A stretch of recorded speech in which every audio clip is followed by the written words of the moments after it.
का, तो वो वर्तिकाग्र है और वर्तिकार। दूसरा जानू इसको कहते हैं परागकोश, इसको कहते हैं तंतु, इसको कहते हैं फिलामेंट। अब ये जो फूल का जो जो तितली देख के पसंद करता है, मोहब्बत हो जाती है तितली से, उसको कहलाते हैं फूल का क्या, दल, जिसको कहते हैं इंग्लिश में पेटल। हमको जो कि फूल का रंगीन जो होता है वो इसी भाग पे होता है, पेटल पे होता है, दल में होता है, कलर होता है। फूल का रंगीन भाग यही पेटल होता है। और ये जो अंडाशय जो हम लोग को फल बनता है, जैसे कि पपीता बनता है, कोई भी चीज बनता है फल से, फूल से, तो वो अंडाशय में अंडाणु होती है, ये जिसको कहते हैं बीजांड। और ये पूरा भाग को हम लोग कहते हैं अंडाशय, जिसको कहते हैं ओवरी, और अंडाणु को ओव्यूल कहलाते हैं। और जो उससे जो जुड़ी हुई पत्ता होती है उसको कहते हैं बाह्य दल। क्या कहते हैं? बाह्य दल।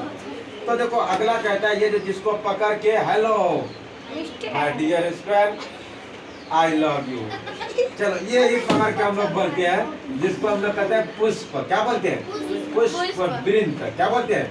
यही पकड़ के हम लोग कहते हैं hello my dear friend I love you महराज, थैंक यू। चलो अल्हम्दुलिल्लाह। चलिए तो अगला होता फूल जो जिस पर रुका हुआ है ना, लटका हुआ, टंगा हुआ है, तो वो भाग को हम लोग कहते हैं पुष्पासन। क्या कहते हैं? पुष्पासन कहलाते हैं। तो फूल का जो है आपको लिखा गया, फूल का जो कि जो हम लोग कहते हैं फ्लावर, जिसको बोलते हैं पुष्प का जनन अंग दो प्रकार के होते हैं, नर जनन अंग और पुष्प का मादा जनन अंग। तो नर जनन अंग को हम लोग जो है दो भागों में बांटा गया। नर जनन अंग को एक होता है परागकोश, इसको हम लोग कहते हैं परागकोश, और एक होता है पुष्प का मादा जनन अंग, इसको तीन भागों में बांटा जाता है। देखो वर्तिका, वर्तिकाग्र, वर्तिकाग्र, वर्तिका और अंडाशय।